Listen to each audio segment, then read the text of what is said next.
Good afternoon, I'm James Ezimoha and you're watching A News. Let's see your headlines. Criminal case launched over torture and killing of Azerbaijani citizens in Russia's Yatarinburgg. Russia has sharply escalated its aerial campaign on Ukraine, launching over a record 5,337 drones in June alone. Thousands of firefighters continue battling intense wildfires in Türkiye.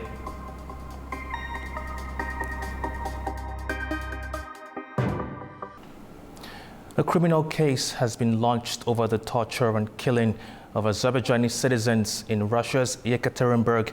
That's according to the press service of the Prosecutor General's office in Azerbaijan. Forensic authorities have confirmed that the Azerbaijani citizens killed during Russian security operations in Nicotarinburg did not die from gunshot wounds, but from severe head injuries caused by blunt force trauma. New forensic evidence has revealed how Hussein and Ziadin Safarov, two Azerbaijani citizens killed during a Russian security raids in Yatarinburgg, lost their lives. According to the Director General of the Forensic Medical Examination and Pathological Anatomy Union of the Ministry of Health, Adalet Hasanov, neither man suffered gunshot wounds. Instead, both died from severe head injuries caused by blunt force trauma. More precise details have emerged how Ziadin Safarov died. Forensic reports state he sustained fractures at the base of the skull and extensive brain injuries leading to fatal traumatic brain damage. The cause of death was determined to be blows inflicted with a hard, blunt object. The two men, originally from Ağdam, Azerbaijan, were killed on the 27th of June during a large-scale operation by Russia's Federal Security Service. The raids targeted multiple homes belonging to Azerbaijani families in Yekaterinburg. Several Azerbaijanis were injured and at least 9 were detained, with some reports suggesting as many as 60 people were arrested. One Azerbaijani who was detained and later released has described being beaten and humiliated by Russian security forces who allegedly entered homes without warrants and seized valuables including cash and gold. Azerbaijan's Ministry of Foreign Affairs has condemned the operation as brutal and unjustified. Russia's charge d'affaires in Baku was summoned to receive an official protest. Baku is now demanding a full and transparent investigation into the killings and assurances for the safety and legal rights of Azerbaijani citizens living in Russia.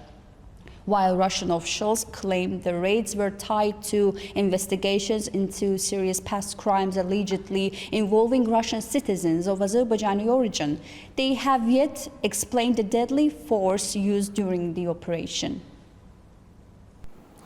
The bodies of brothers Ziadin and Hussein Safarov, who were killed during a Russian Federal Security Service operation in Nicotarinburg on June 27, were returned to Azerbaijan's Azabadi city Tuesday morning for burial. The incident has sparked serious concerns, with many demanding a transparent investigation amid fears of ethnic bias. Today, the bodies of brothers Ziadin and Hussein Safarov, who were killed in Yekaterinburg, have been brought to their hometown of Azabadi for burial. The incident raises both legal and political questions. On June 27, during an operation conducted by Russia's Federal Security Service in the city of Yekaterinburg, 2 Azerbaijani nationals were killed, several others were injured, and 9 individuals were detained. Russian authorities claim the operation was linked to murders that occurred between 2001 and 2011. However, the scale of the operation, the manner in which it was carried out, and statements from the victims' relatives have raised serious concerns in the public. According to their family members, security forces entered the house in the early morning and used violence against family members. Many are viewing the incident not just as a law enforcement action, but as the ethnically motivated violence. Azerbaijan's Ministry of Foreign Affairs promptly issued a formal protest and demanded a transparent and impartial investigation from the Russian side. The Russian charge d'affaires in Baku was summoned to the ministry. However, to the date, there has been no direct comment from the Kremlin. This incident occurs amid growing tensions between Azerbaijan and Russia in recent months. It follows the December 2024 incident in which an Azerbaijani civilian aircraft was shot down in Russian-controlled airspace. Since then, diplomatic disagreements between Baku and Moscow have intensified. The Azerbaijani government has pledged to pursue the matter in international forums to ensure accountability and compensation. At the same time, there are growing reports of increased pressure and discrimination against Azerbaijanis living in Russia. Cases of forced conscription into the military, blackmail and coercion, particularly targeting migrant workers, have been reported. Azerbaijani nationals are reportedly threatened with false drug charges or harm to family members to compel them into military service. Experts underline that the Yatarinburgg operation cannot be viewed solely as a criminal investigation. It also carries political and ethnic implications. Recent events appear to contradict spirit of the 2022 Azerbaijan-Russian Declaration on Allied Cooperation, which includes province on the protection of minority rights, promotion of the cultural heritage and mutual respect.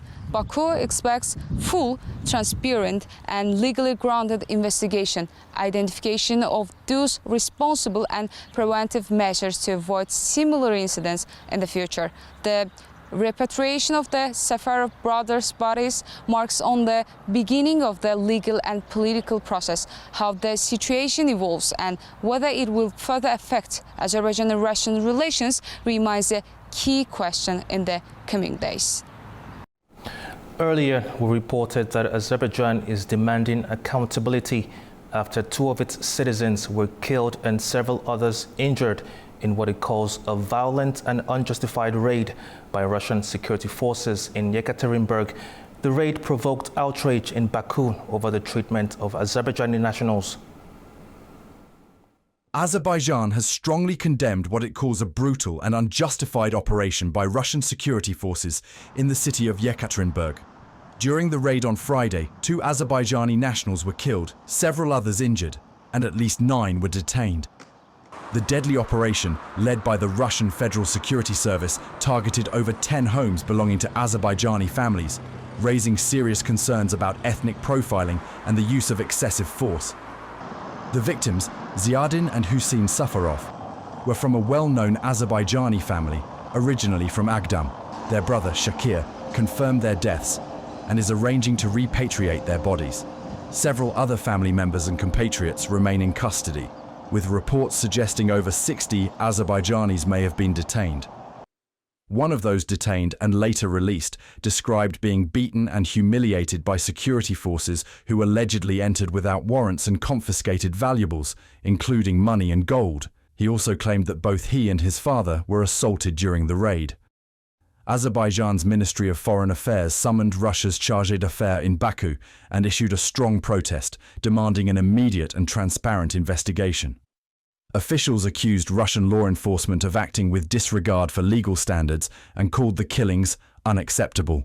While the Russian Foreign Ministry claims the raids were part of an ongoing investigation into serious past crimes, allegedly involving Russian citizens of Azerbaijani origin, it has offered little clarity on the deaths or the violence used during the operation. Azerbaijan has called on Moscow to hold those responsible accountable and to guarantee the safety and legal rights of Azerbaijani citizens living in Russia.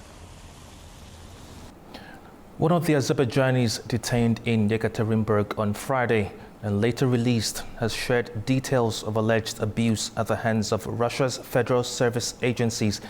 Safarov describes beatings, saying his father was also tortured. Here's what Safarov said to Azerbaijan's Report News agency. At first I didn't open the door, but when I saw they were breaking it down, I opened it myself. Everyone was wearing masks. They were from Russia's Federal Security Service. There were also 2 children at home. They beat us without asking anything. They slammed our heads on the floor. They hit us with chairs. They laid us down in dirty cars and said, "Eat this mud." In detention, they tortured us with electric shocks. They insulted us, hit our heads and said, "Do you like it?" They shouted, "Why did you come here?" I could hear my father screaming in the next room. He told them he had a stent in his heart, but they tortured that area with electric current. He screamed, "I'm dying," and only then they called an ambulance. He told me, "Son, they want to blame everything on me. All my ribs are broken." I saw his face. There wasn't a single spot left uninjured. They said I had to sign a contract and go to war. I told them I had donated 30,000 rubles for humanitarian aid. They said, "Why so little?" and beat me again. My father asked, "If I agree, will you release my son?" They said yes. That evening, Shahin Shiklinsky and his lawyer son came and got me and my brother out. And now we're joined live by Shabnam Safarova, the chair of Public Union for Progress of Karabakh in Baku, Azerbaijan. Thank you for joining us. Hi. Now, what evidence does Azerbaijan have to support its claim that the Safarov brothers were tortured to death by Russian police? Azerbaijan's position is based on preliminary forensic examination and testimonies from family members, from witnesses of the incident, and legal representatives who have highlighted signs of severe injuries, bodily injuries, inconsistent with standard detention procedures. Rather than Azerbaijani authorities have called for any independent international investigation to verify these findings and ensure that any violations of fundamental human rights are addressed transparently. Now, how has the Kremlin responded to Azerbaijan's claims and its subsequent actions, such as cancelling cultural events and detaining Russian journalists? So far, the official response of Kremlin is expressing regret over the incident. It seems like it, but this response is denying systemic wrongdoing, because this incident was not done by anybody. It was done by the members of AMON. It's the official security bodies of Russian Federation. And in that case, Azerbaijan's measures such as suspending cultural events, scrutinizing Russian media operations, just reflects Baku's resolve to protect its national dignity and demand accountability. I think it is one of the possible soft ways that, in that case, Azerbaijan can do as a response of incidents. And these actions signal that Azerbaijan will not tolerate what it perceives as disregard for its citizens' rights, even as it remains open to dialogue if concrete steps are taken on the Russian side. Thank you very much. Azerbaijan's Ministry of Internal Affairs has detained 2 organized criminal groups in the capital, Baku, on suspicion of large-scale drug trafficking and online fraud operations. Authorities believe the suspects, Russian nationals, smuggled narcotics into Azerbaijan from Iran as part of a larger trafficking route. They are also accused of using online platforms to market illicit drugs and carry out cyber-enabled financial crimes targeting individuals and institutions. Investigations continue as officials work to trace the network's full reach and locate additional operatives. Earlier, Azerbaijan detained 2 Sputnik Azerbaijan staff members for operating illegally after the outlet's accreditation was revoked in February. Police raided the Baku office as part of the investigation. The bureau's director, Igor Katavuk, and employee Yevgeny Belousov were escorted from the building and taken away in a police car. Authorities say the outlet's closure was intended to balance Russian media presence in Azerbaijan with access for Azerbaijani state media in Russia.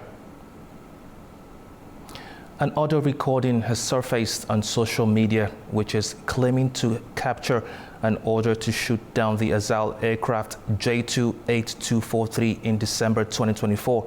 According to local media outlet Minval AZ, the recording suggests a command was given to target a civilian plane that had entered Russian airspace.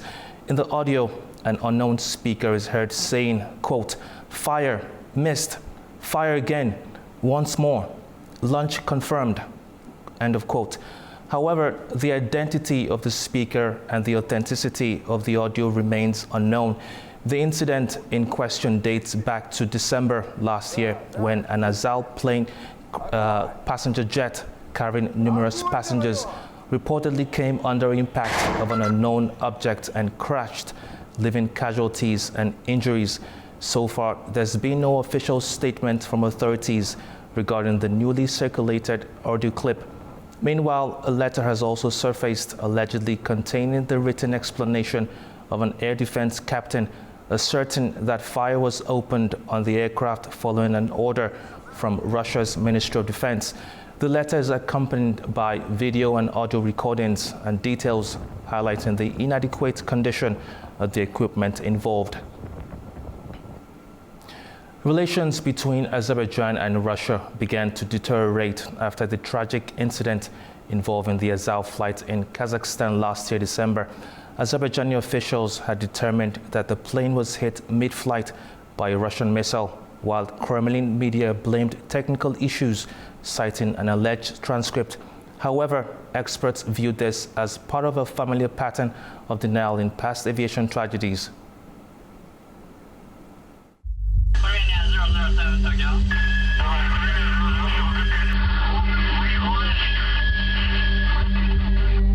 On 1 September 1983, a Korean Airlines Boeing 747 was en route from Anchorage to Seoul when it strayed off course into Soviet airspace near Sakhalin Island.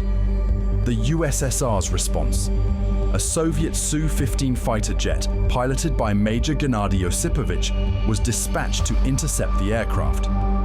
Despite the fact that the Boeing 747 was a civilian airliner, Soviet authorities perceived it as a spy aircraft, allegedly confusing it with an American RC-135 reconnaissance jet. Osipovich fired 2 missiles, bringing the plane down. All 269 passengers and crew perished.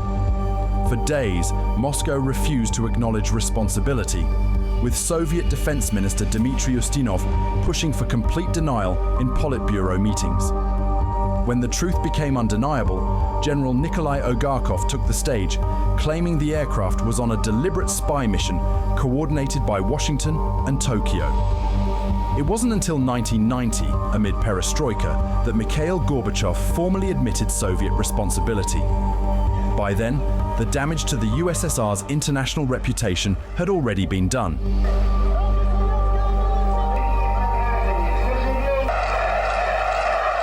Fast forward 3 decades, and another Boeing, another missile, and another denial.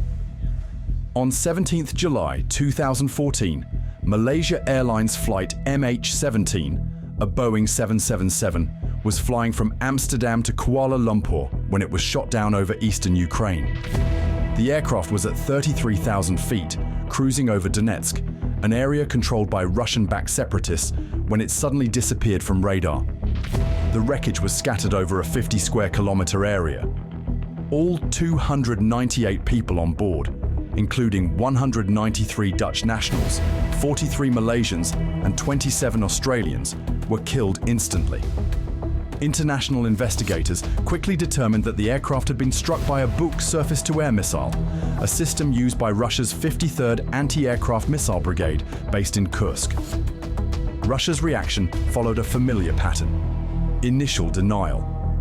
Moscow claimed Ukrainian forces had shot down the plane. Disinformation campaigns.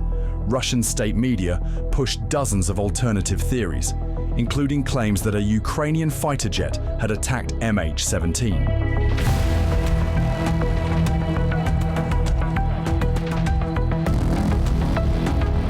Fabricated evidence, Russian authorities even produced radar and satellite images attempting to shift the blame, many of which were later debunked. Obstruction of justice. Moscow refused to cooperate with international investigations and blocked UN resolutions aimed at holding those responsible accountable. After years of investigation, a Dutch-led joint investigation team, JET, concluded that the missile system had been transported from Russia into Ukraine and fired by separatist forces. In November 2022, a Dutch court convicted 3 pro-Russian separatists in absentia for their role in the attack. But Moscow has never admitted responsibility, echoing the denials of 1983.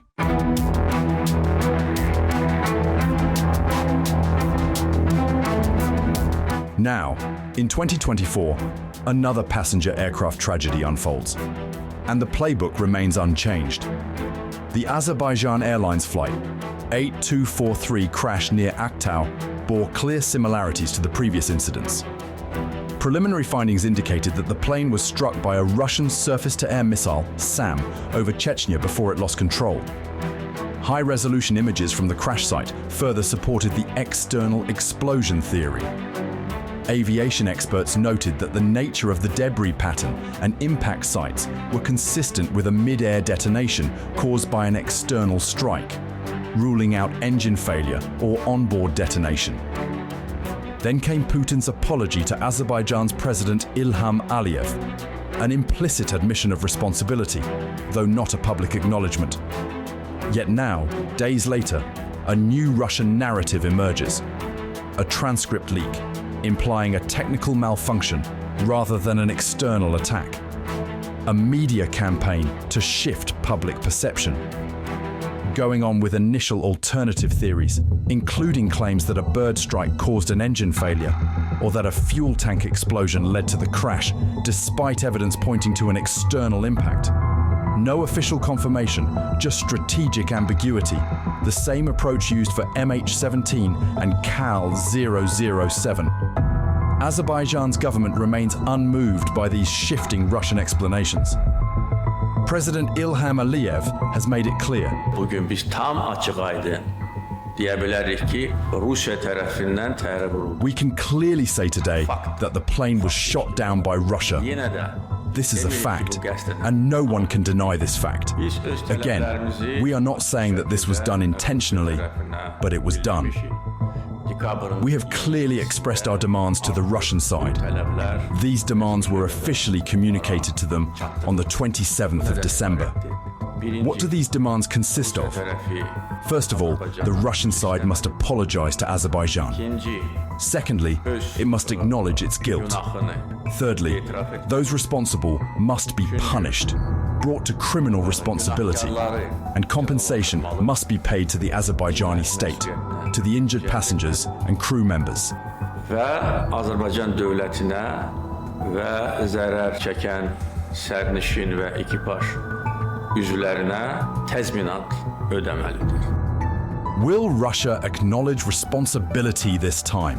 With historical precedent in mind, the Aktau crash raises the same question as before. Will Moscow admit responsibility like it eventually did in 1990? Or will it continue the denialist playbook of 2014, refusing to take the blame indefinitely? The world is watching. The families of the victims deserve the truth.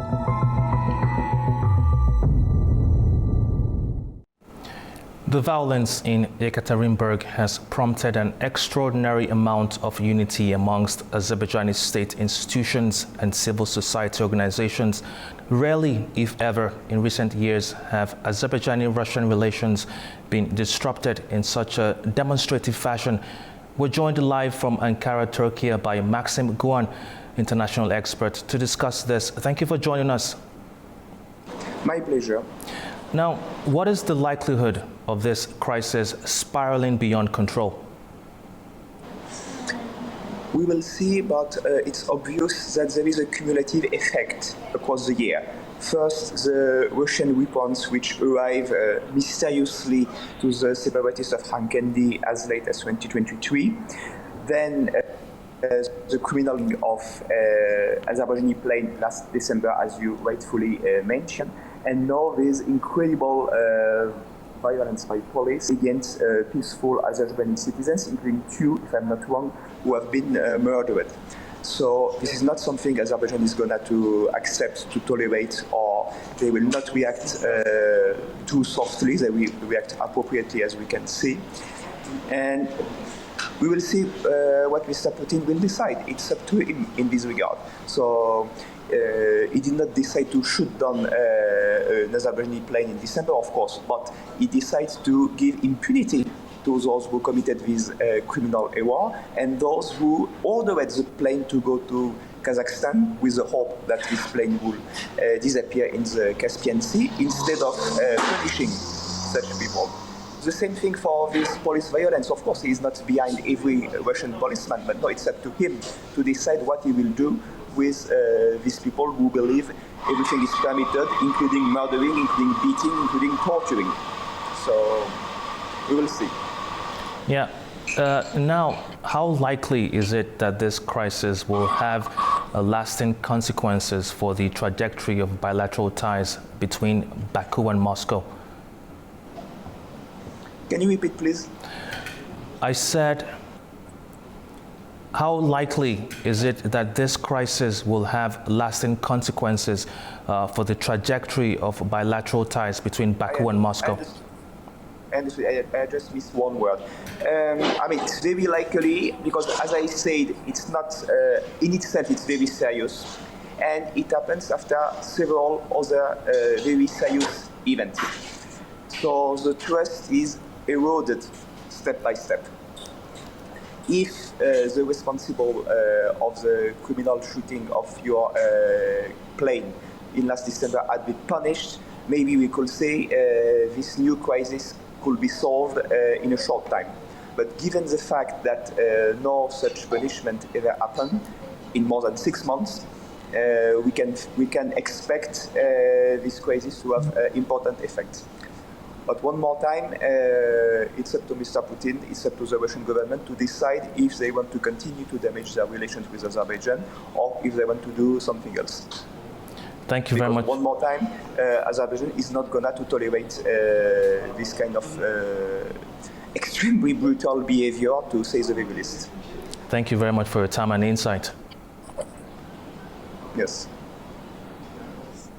In our previous Context talk show, our Orhan Amashov discussed the uneasy relations between Azerbaijan and Russia with Paul A. Goebel, ethnic and religious issues in the former Soviet space expert.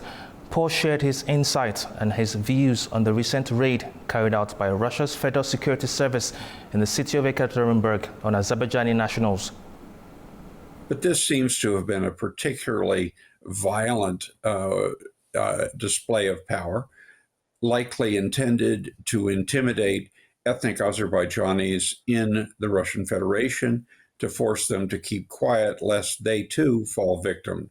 Not surprisingly, Baku was outraged by the behavior of the officials and by the growing xenophobia against Azerbaijanis and all non-Russians from the south, both the Caucasus and Central Asia.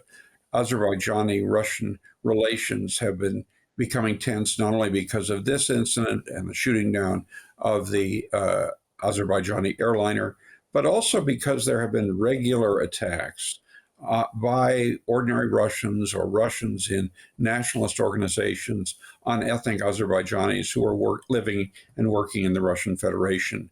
Moscow is losing control over more and more of the former Soviet space at a rapid rate. And of course, it's angry.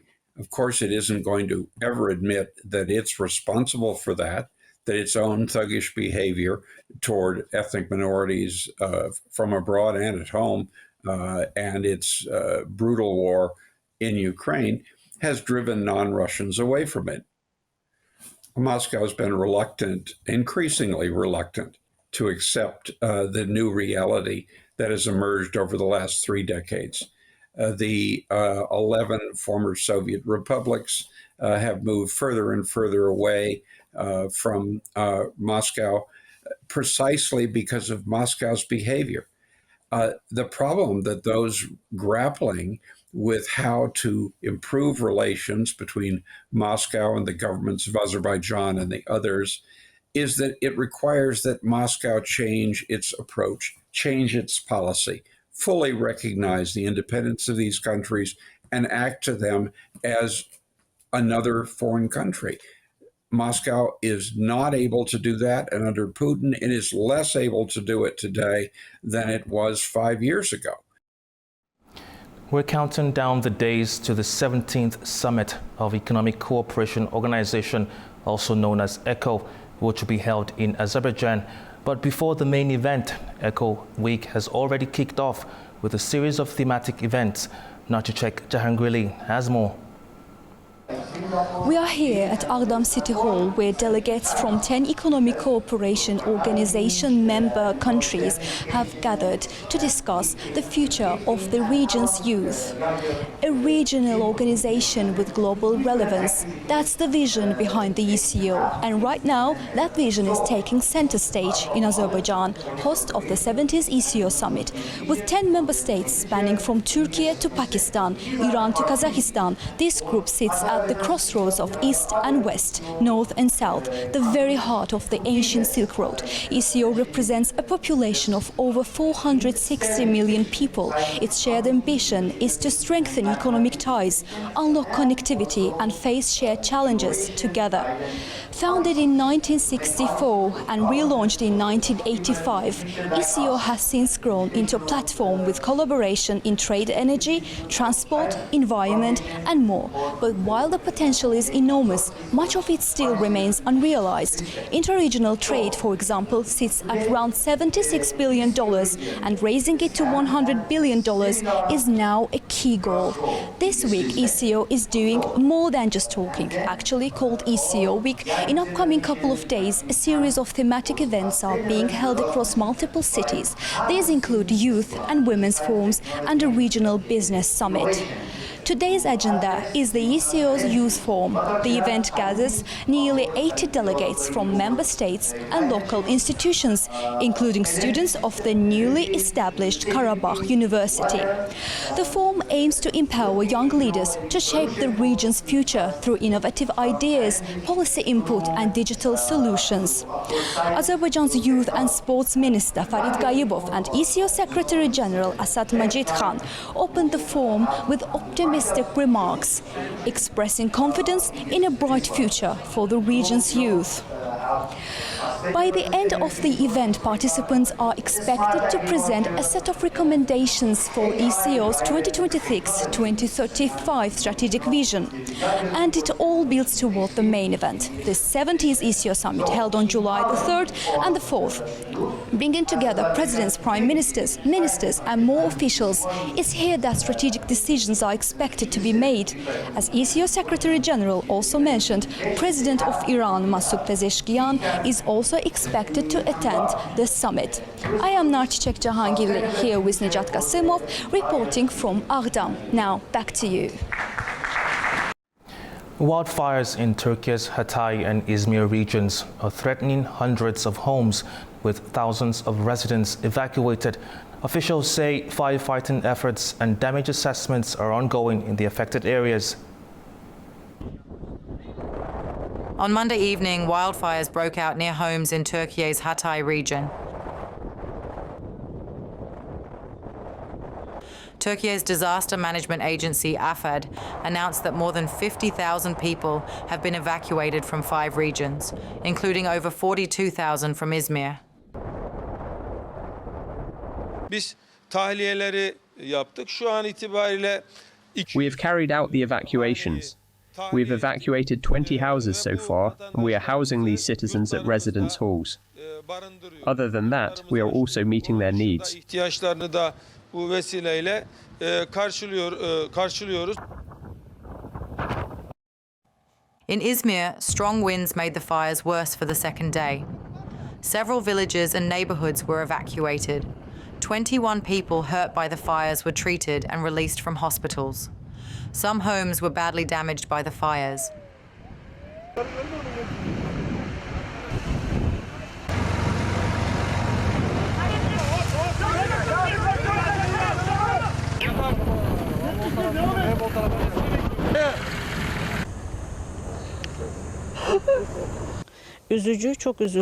It is very sad. We were really upset. We have 40 years of memories here. Our children grew up here. I spent my youth here. I can only turn my back to it. I cannot look at it.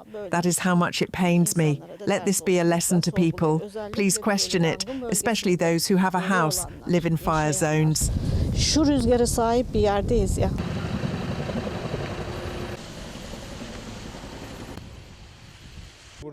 A 40-year investment was destroyed here. It is not possible to repair this place anymore. What can be done here? I guess there is damage to nearly 100 houses here. What can the state do as support? What can be done? That's it. If precautions can be taken for this not to happen again, these should be taken. Forestry Minister Ibrahim Yumaklis said 4 villages and 3 neighborhoods were evacuated as a safety measure. 21 people affected by the fire have left the hospital. Firefighters are still fighting the wildfires along the Aegean coast. Until now, I had said that 4 villages and 3 neighborhoods were evacuated as a precaution. Damage assessment work is being done by teams. Our environment and urbanization teams will go out into the field after the information that the fires are contained. 21 citizens who said they were affected by the fire due to smoke or other reasons have all returned home after outpatient treatment.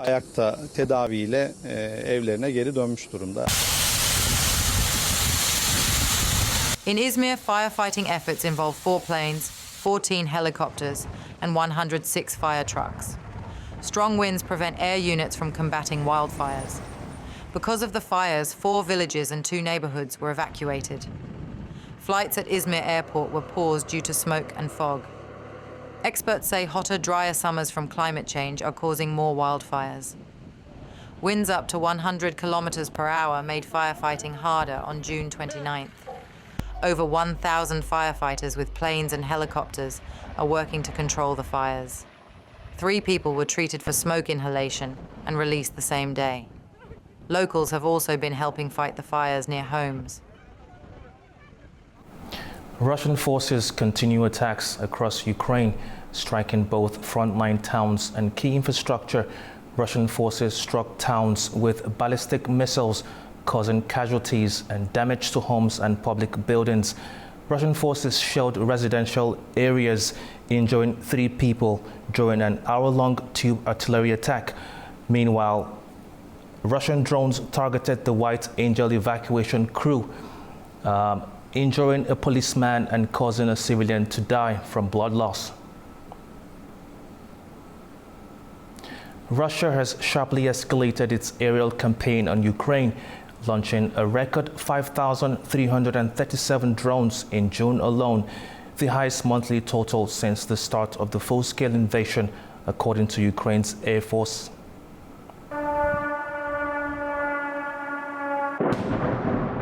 Russia launched a record 5,337 drones at Ukraine in June alone. The surge signals a new phase of sustained and intensified aerial attacks. According to Ukraine's Air Force, this represents a sharp escalation, a 27% increase compared to the previous peak of 4,198 drones launched in March. Speaking at a press conference in Kyiv with German Foreign Minister Johannes Vadful, Ukrainian Foreign Minister Andriy Sybiha said that in the past 18 months there have been only 2 days without missile or drone strikes on Ukraine. The month began with deadly shellings. On June 3rd in Sumy, Russian attacks killed 4 civilians, including children, and wounded 28 others.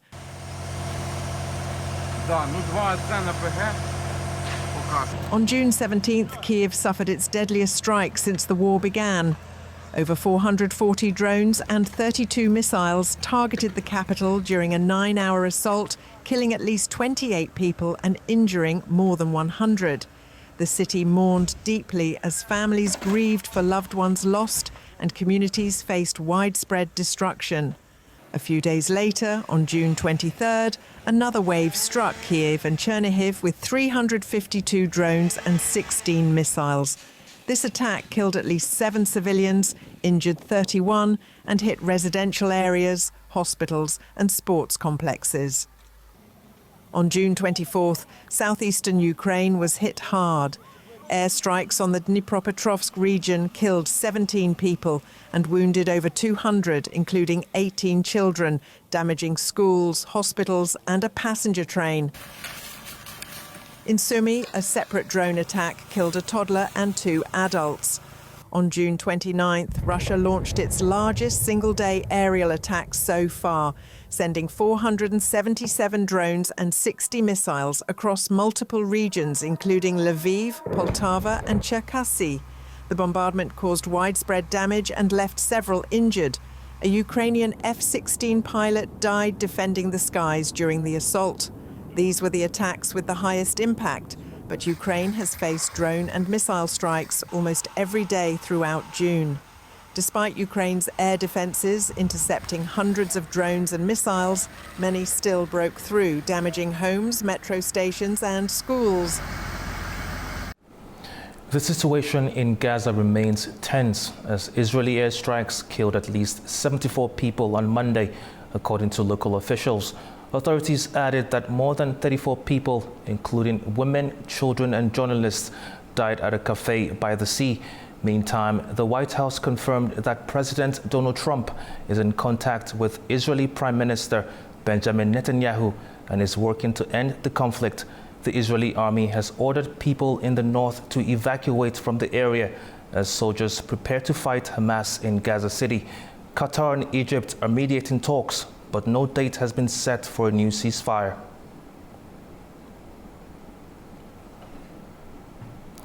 During a meeting with military leaders in Tel Aviv, Netanyahu said Iran has 3 plans to destroy Israel, encircling it, attacking with missiles, and using nuclear threats.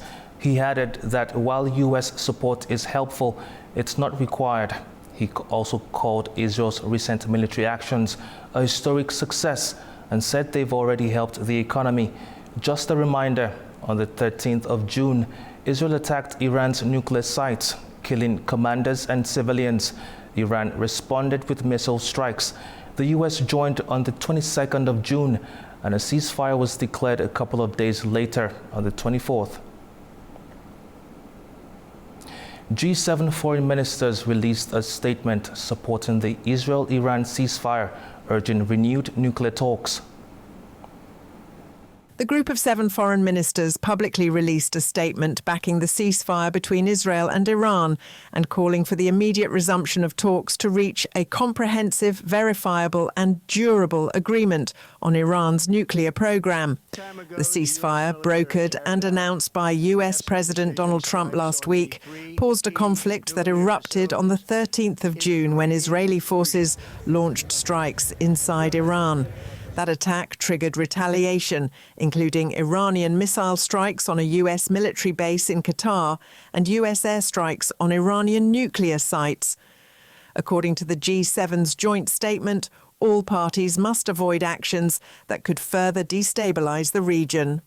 Washington's Middle East envoy, Steve Witkoff, described recent US-Iranian talks as promising and expressed hope for a long-term diplomatic resolution.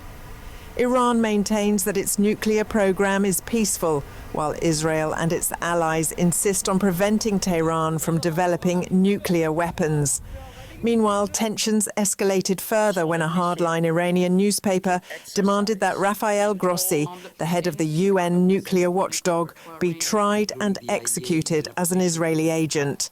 The G7 condemned the threats and reiterated their support for the International Atomic Energy Agency. Meanwhile, in Tehran, Iran's Foreign Minister Abbas Araghchi has ruled out that talks with the U.S. will resume quickly, but added doors of diplomacy will remain open.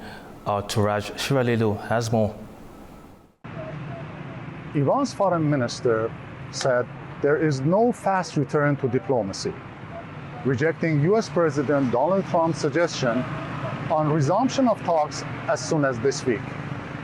In an interview with CBS News, Araghchi said, "I don't think negotiations will restart as soon as that. We still need more time." Mr. Araqchi also said the US should first ensure that it will not resort to attacking Iran in the middle of the talks. Iranian and US negotiators were scheduled to hold their sixth round of indirect negotiations in Oman on 15th of June. However, those talks were delayed and cancelled after Israel attacked Iran on 13th of June. Later, the US became a side in the war against Iran when it attacked Iran's nuclear sites on 21st of June. Also, Iran's Deputy Foreign Minister Majid Takhravanchi said no date has been set for talks between Iran and US. Speaking to BBC World Service, he said that the US side, through mediators, has informed that it wants talks this week. Mr. Takhravanchi also said that the US must address the very basic question of attacking Iran during the talks and clear its stand on that point. After Iran turned out US President's suggestion for talks this week, Mr. Trump said that he is neither talking to Iran nor offering Iran anything. However, White House spokeswoman said that Mr. Trump's envoy, Steve Witkoff, has been in communication with Iranian side, both directly and indirectly. Suraj Shiralilu, reporting for A News TV, Tehran. President Trump has signed an executive order easing decades-old sanctions on Syria. The move, welcomed by Damascus, aims to boost investment and reconstruction efforts more than 6 months after the ousting of Bashar al-Assad. The U.S. Treasury said it will offer relief to sectors critical for Syria's development and social rebuilding. The sanctions have been in place since before Syria's civil war and had crippled the country's economy and stalled reconstruction. Meanwhile, those restrictions linked to Assad, his associate ISIL, and Iran will remain in place. The Treasury said 518 individuals and entities have already been removed from the sanctions list, though some restrictions will stay for now. With much of Syria still in ruins after years of conflict and a devastating earthquake, the easing of sanctions is seen as a crucial step towards recovery. One of the many infrastructures damaged in Damascus is the Abyssinian Stadium, highlighting the scale of the challenge ahead. Syria's Abyssinian Stadium in Damascus, once a symbol of sporting pride, now lies in ruins. Built in 1957, it was the country's oldest stadium and hosted international football matches before the war. During the conflict, the stadium was converted into a military base under the ousted Bashar al-Assad, with artillery batteries stationed across its grounds. Its strategic location linked the city centre to key neighbourhoods that became focal points of the uprising. Former Syrian national footballer Nabil Al-Sunni recalled the stadium's glory days before the war, remembering packed stands and dramatic cup finals. We are deeply saddened by the stadium's conversion into a military barracks, which has been out of service since 2012. We played 3 cup finals. The stadium was packed and the matches were dramatic. There was definitely a special atmosphere. It was one of the most beautiful finals, like the Republic Cup, and people still remember it to this day. In Aleppo, the destruction is equally visible. 14 years of civil war and a devastating earthquake have left mountains of rubble clogging streets and hindering reconstruction. Syrian civil defence teams estimate that it will take at least a year to clear just 40% of the debris from main roads. The rubble is not only blocking access, but also raising serious health risks. Environmental damages, the spread of pollution and rodents, preventing people from returning to their homes or getting back to their normal life. Unexploded ordnance due to bombardment and planes airstrikes spread in this place might explode at any moment, affecting children, women in the residential neighborhoods. There is also the issue of the psychological state and the lack of hope felt by the community with the existence of this rubble. Despite the scale of the challenge, small initiatives are underway. A local recycling plant in Aleppo is turning rubble into concrete blocks and pavement tiles to help rebuild neighbourhoods. Meanwhile, following the recent easing of US sanctions, Syrian President Ahmed al-Sharaa has pledged to provide support for both national and foreign investment in reconstruction efforts.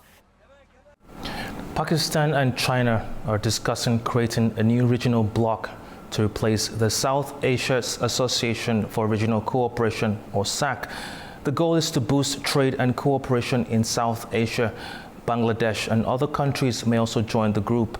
To discuss this development, we're joined live from Islamabad, Pakistan, by Dr. Atiq-ur-Rahman, professor at the National University of Modern Languages. Thank you for joining us.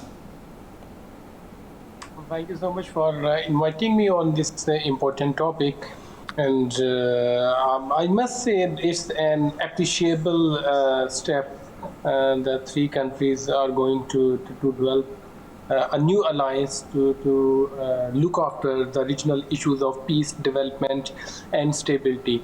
Now, and I must say it's. I know you already. It's a good. You're already touching on it, but I wanted to ask you, what are the key objectives behind Pakistan and China's proposal to replace SARC with a new regional bloc? The key objective is to bring the economic stability in the region, to empower the existing economic connection between the states. So the SARC is there. SARC has the economic integration and the promotion of the peace and stability through developing the interdependence trade in the trading domain. That was the objective of the SARC. But unfortunately, if that organization is not serving the objective, so there is a need to develop something new. So this new platform is primarily going to boost the country's cultural relations, their economic integration. So while believing that this new network will be able to address the traditional issues which are unaddressed in the SARC. So the actual concern is the expectation from the other regional states. I mean, we have witnessed the impacts of the ongoing interstate politics, like the India-Pakistan politics on the SARC, which has disturbed its vision. A number of times, the Indian government has announced its uncooperative behavior in the SARC meetings, which we have seen in the recent history. So we expect that from this new proposal, all the regional countries would be able to get the equal benefits, and it would be better for all the countries to positively view this initiative. In this way, I must say that the three countries would be able to expand this trilateral mechanism, the cooperating mechanism, and it would be able to involve the other states and would be able to become, a multilateral form. So in this way, the new initiative is going to serve the interests of all the states, and it will ensure the prosperous future of the states beyond the traditional political contestation in the regions. Now, finally, what potential challenges could arise in establishing this new regional bloc, and how do Pakistan and China plan to address them? Yeah, definitely both countries are having the economic strategies. Both countries are trying to avoid the regional contestations. So if any objection will emerge from any direction, expectedly, probably the Indian criticism will emerge. But on the other hand, both countries, they do not have any confrontation design. They have the economic proposals. Thank you for your time. The 4th International Conference on Financing for Development in Seville has devised a system by which developing nations can borrow money for national investment without crippling debt burdens. The United Nations Secretary General Antonio Guterres launched the Seville Commitment on Monday to boost support for developing countries. A global agreement to accelerate financing and sustainable development has been launched in Spain at the 4th International Conference on Financing for Development, known as FFD4, on Monday. The Seville Commitment is a document that the United Nations chief says marks progress beyond previous global efforts. However, speaking from Seville, Secretary General of the UN, Antonio Guterres, said that sustainable development can only come when there is sustainable peace, and called for unified support to end global conflicts.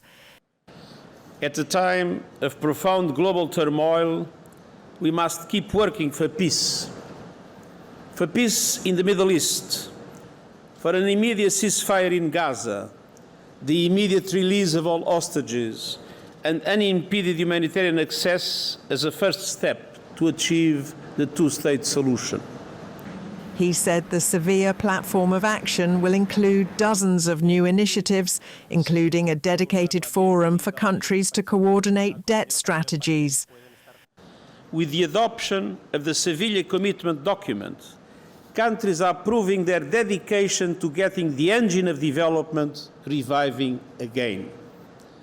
Through new domestic and global commitments that can channel public and private finance to the areas of greatest needs. By overhauling the world's approach to debt, to make borrowing work in service of sustainable development.